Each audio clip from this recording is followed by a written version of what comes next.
प्रसूता की मौत पर हत्या का मामला दर्ज होने से डिप्रेशन में आई डॉक्टर ने की सुसाइड। बंद करो, सस्पेंड करो। डॉक्टर अर्चना शर्मा की खुदकुशी से आक्रोश, private hospitals and nursing homes ने रखा बंद।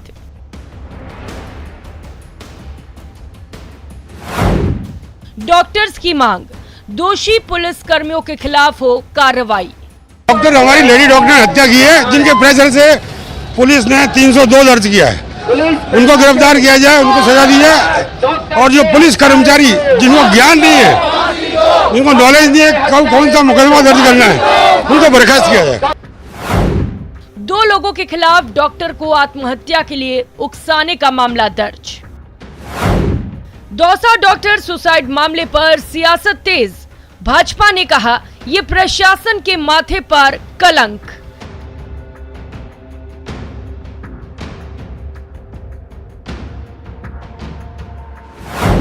सीएम गहलोत का ट्वीट, आत्महत्या की घटना बेहद दुखद, डॉक्टर पर आरोप लगाना न्यायोचित नहीं। खुदकुशी का कसूरवार कौन?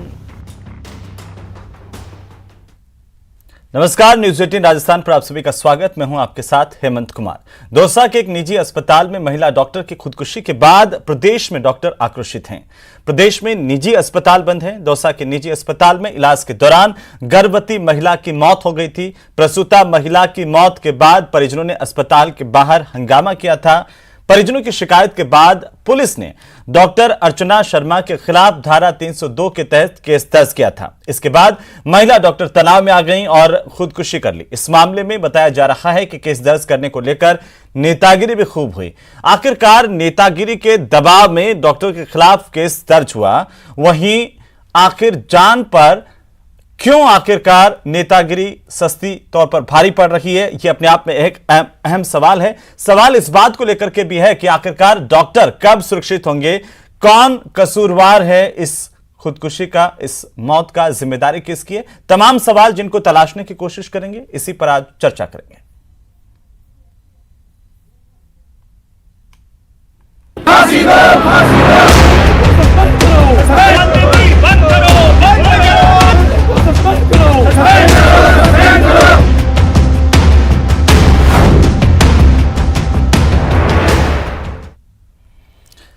तो इस मुद्दे पर हमारे साथ चर्चा करने के लिए खास मेहमानों का पूरा पैनल मौजूद है। मैं आपका परिचय उनसे करवा दूं। अरुण शर्मा हमारे साथ हैं, कांग्रेस पार्टी के नेता। पंकज मीना हमारे साथ हैं, भारतीय जनता पार्टी के नेता। डॉक्टर विजय कपूर हमारे साथ हैं, सचिव है PHNSHSK। और योगेंद्र जोशी भी हमारे साथ हैं, पूर्व पुलिस अधिकारी के तौर पर अपनी राय रखेंगे, कानूनी पेचीदगियों को समझाएंगे। बहुत बहुत स्वागत आप सभी का। और सबसे पहले हम शुरुआत करेंगे अरुण शर्मा जी आपसे कि आखिरकार ये गलती कहां हुई, किसने बिना जांच के इस तरीके से, जो पुलिस के अधिकारी हैं, पुलिस के महकमे के लोग हैं, उन्होंने बिना जांच के आखिरकार कैसे एक डॉक्टर के खिलाफ धारा 302 के तहत मुकदमा दर्ज कर लिया? जिम्मेदार कौन है? अरुण जी। देखिए हेमंत, सबसे पहले तो आपके मार्फत से मैं राजस्थान प्रदेशवासियों को और जो देश विदेश में राजस्थानी रहते हैं उनको राजस्थान दिवस की शुभकामनाएं देता हूं।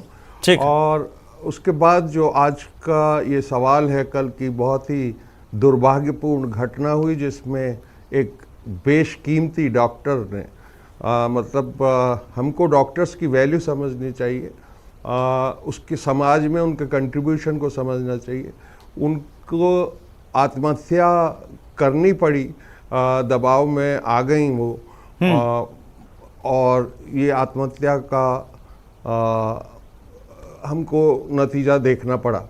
देखिए, दुर्भाग्य ये है हेमंत कि पिछले कुछ सालों से अपने समाज में एक भीड़ तंत्र का कुछ माहौल ऐसा बन गया है कि लोग कानून हाथ में लेना चाहते हैं, इकट्ठे हो जाते हैं, दबाव बनाते हैं, और उसमें स्थानीय नेता भी कई बार पक्ष विपक्ष जो भी हैं वो इसमें वोट ढूंढते हैं अपने, ये बड़ा दुर्भाग्यपूर्ण है, क्योंकि अगर जो समाज अपने विशेषज्ञों को ना पहचाने, मतलब ये बड़ी शर्म की बात है कि जब अभी इस महामारी के दौरान हम लोग मजबूर थे अपने रिश्तेदारों मित्रों की शव यात्रा में भी नहीं जा पाते थे, अस्पतालों में मिलने नहीं जा सकते थे, यही डॉक्टर्स प्रदेश में इन्होंने कमाल का काम करके वो ठीक है, लेकिन चिकित्सा मंत्री का क्षेत्र है और वहां पर उनकी जानकारी के बिना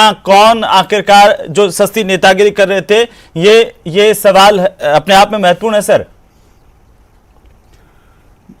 देखिए, आपके जी भूमिका में एक ये भी सवाल उठाया है कि प्रशासन मौन है। प्रशासन बिल्कुल भी मौन नहीं है। कल के कल 2 संबंधित पुलिस अधिकारियों को निलंबित कर दिया गया है और किस दबाव या अंडरस्टैंडिंग में उनने 300 धारा में मुकदमा बुक किया, जबकि सुप्रीम कोर्ट तक का फैसला उपलब्ध है कि किसी भी डॉक्टर पे लापरवाही का मुकदमा फिर भी हो सकता है, लेकिन हत्या का मुकदमा लगाना बिल्कुल गैर वाजिब है। और इस बात में भी कोई दम नहीं है, क्योंकि मुख्यमंत्री जी ने थानों को कह रखा है कि भाई FIR जरूर दर्ज करनी है फरियादी की, लेकिन वो विवेक तो इस्तेमाल करना ही पड़ेगा ना पुलिस अधिकारी को। अरुण जी, जिम्मेदारी तो आपकी है ना, ये इससे तो आप बच नहीं सकते ना कि आखिरकार जिम्मेदार कौन है और क्यों इस तरह का ये पूरा मामला हो गया, समय पर इसकी जानकारी क्यों नहीं हो पाई, क्यों नहीं तय समय पर पुलिस अधिकारियों को निर्देशित कर दिया गया कि अगर आप इस तरह से ये धारा 302 नहीं लगा सकते हैं, अगर ऐसा होता तो ये नहीं होता। यही अब हमारे पास कहने के लिए बच गया है। पवन शर्मा जी हमारे साथ जुड़ चुके हैं, डॉक्टर अर्चना के भाई हैं। पवन जी, स्वागत है आपका न्यूज़ 18 राजस्थान पर।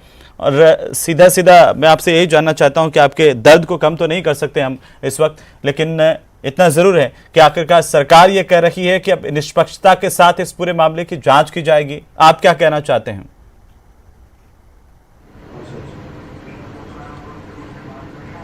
सर, निष्पक्षता की बात हो रही है जी, बहुत खुशी की बात है कि निष्पक्षता की बात हो रही है, लेकिन सर मैं एक बात आपके सामने रखना चाहता हूं।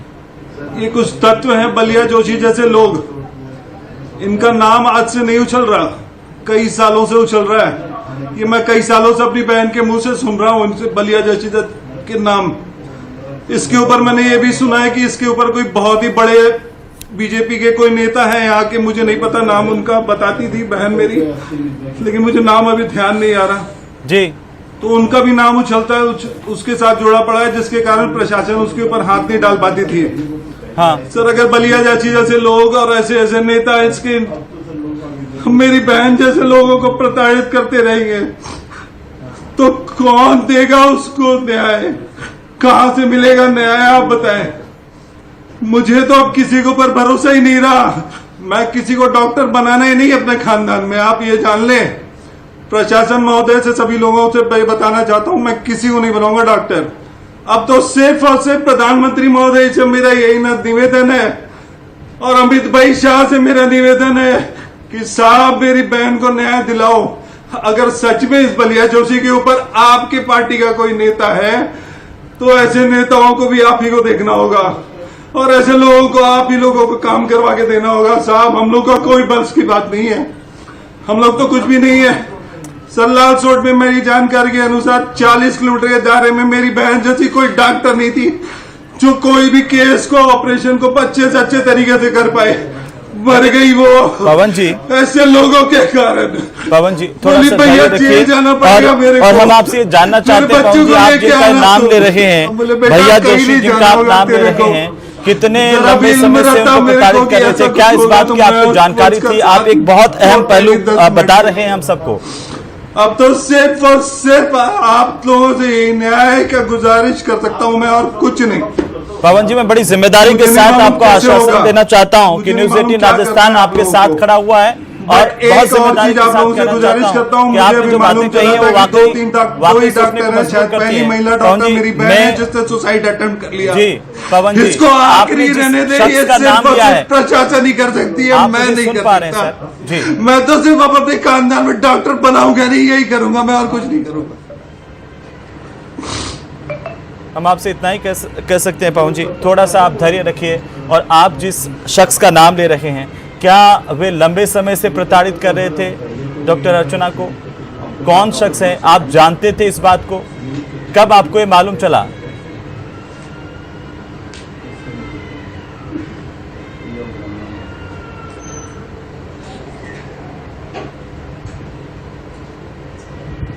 पवन जी, आप मुझे सुन पा रहे हैं? लगता है पवन जी तक आवाज नहीं जा रही है, लेकिन उन्होंने एक बहुत गंभीर आरोप पवन जी ने लगाए हैं कि आखिरकार किस तरीके से उनको प्रताड़ित किया जा रहा था। भारतीय जनता पार्टी का नाम उन्होंने लिया है कि उनके किसी नेताओं का इनके ऊपर हाथ था। मैं इस पर जवाब चाहता हूं पंकज मीणा आपसे। एक तरफ बीजेपी कह रही है कि यह बहुत दुखद है, और आज पूर्व मुख्यमंत्री वसुंधरा राजे का ट्वीट भी आया कि वे काफी आहत हैं। भारतीय जनता पार्टी के तमाम नेता कह रहे हैं, कांग्रेस के नेता कह रहे हैं, लेकिन आखिरकार जिम्मेदारों को लेकर के बोलने से क्यों बच रहे हैं? पंकज मीणा जी। सबसे पहले तो मैं न्यूज़ 18 के दर्शकों को राजस्थान दिवस की शुभकामना देना चाहूँगा। ठीक है। दूसरा बात, ये वास्तव में बड़ा दुर्भाग्यपूर्ण है कि एक आज हमने डॉक्टर को खो दिया, और इस दुर्भाग्यपूर्ण तरीके से डॉक्टरों को खो दिया। मुझे समझ लगता है कि कहीं ना कहीं इसमें पूरी मामले को अगर हम देखते हैं तो प्रशासनिक लापरवाही बहुत महत्वपूर्ण है।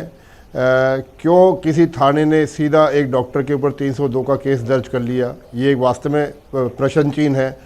किस के दबाव में 302 का केस दर्ज हुआ, जबकि सुप्रीम कोर्ट की गाइडलाइन हम लोगों के पास मौजूद है। तो कहीं ऐसा तो नहीं कि वहाँ लाल सोट के किसी बड़े नेता का दबाव रहा हो एफआईआर दर्ज करने के मामले के अंदर।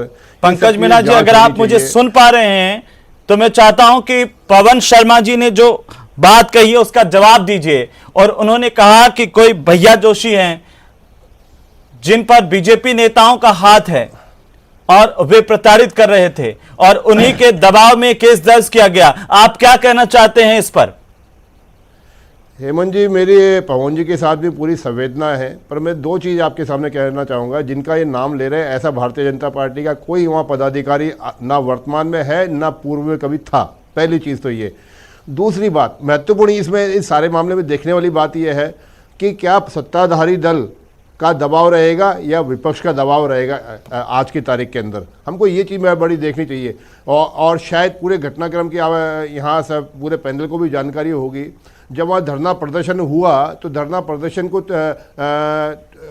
गतिरोध को तोड़वाने वाले ही भाजपा के हमारे प्रदेश मंत्री जितेंद्र गोठवाल जी थे, जिन्होंने ही संवाद करवाया धरना में बैठे लोगों को और प्रशासन में बैठे लोगों को। संवाद करवाया या फिर मामला दर्ज करवाया? बिल्कुल नहीं, ये सरासर गलत आरोप है। मैं सीधा आपके चैनल के माध्यम से आरोप लगाना चाहता हूं। इस पर मैं आपकी टिप्पणी चाहता हूं, उसके बाद मैं पवन जी के पास जाऊंगा। पवन जी जुड़ चुके हैं। हेमंत जी, मैं आपसे पूछना चाहूंगा, ये चिकित्सा मंत्री का एरिया, चिकित्सा मंत्री के दबाव के कारण तो एफआईआर दर्ज नहीं हुई, इस एंगल से भी जांच होनी चाहिए। जो पुलिस प्रशासन आज की तारीख में सामान्य आदमी की एफआईआर दर्ज करता ही नहीं है, पंकज जी आपने जो बात कही सुनिए हमने। जांच करनी चाहिए। अरुण शर्मा जी, जवाब दीजिए इसका।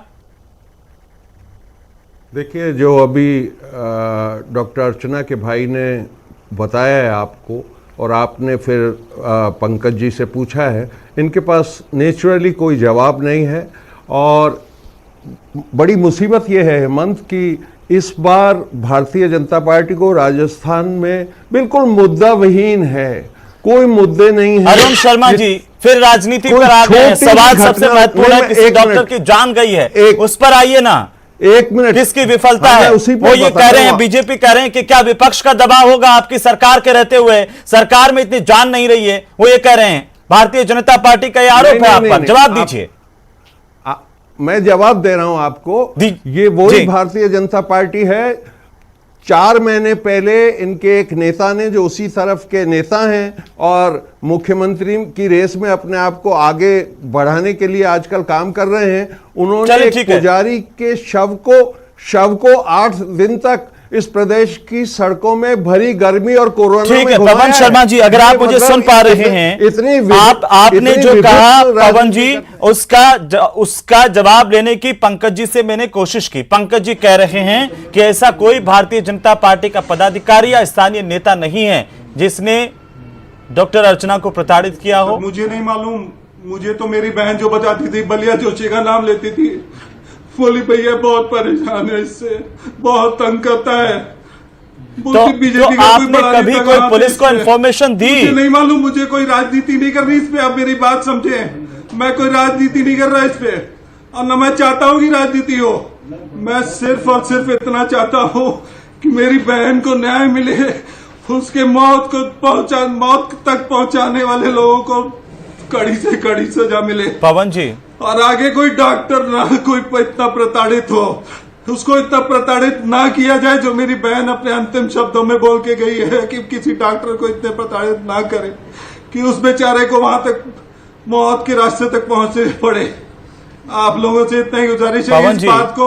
आप जिस स्थानीय शख्स का जिक्र कर रहे हैं, क्या आप जानते हैं उनको? काम कर दिया ना। मैं बीजेपी को गलत नहीं बोल रहा, मैं कांग्रेस को गलत नहीं बोल रहा, मैं किसी को गलत नहीं बोल रहा। हर पार्टी में कुछ लोग सही हैं, कुछ पार्टी में गलत हैं। हाँ, ये उनमें से हो सकता है कोई गलत हो, मुझे नहीं पता। मुझे लेकिन कौन है ये भैया जोशी और कब से प्रताड़ित कर रहा है? पवन जी, मेरी बहन जो बताती ये थी, बहुत गंभीर है। कर रहा हूं मैं। आज पूरा प्रदेश आपको सुन रहा है, आप दिल खोल करके बोलिए पवन जी। न्यूज 18 राजस्थान के तमाम दर्शक आपके साथ खड़े हुए हैं। आप बोलिए, क्या कहना चाहते हैं आज आप सरकार से और प्रदेश की जनता से? मैं सिर्फ अपनी बहन को न्याय दिलाना चाहता हूँ। जिन लोगों ने उसको इस रास्ते तक पहुंचाया, इस कगार तक पहुंचाया, इस वहां तक लाके खड़ा कर दिया कि उसको मौत चूमना इतना अच्छा लगा।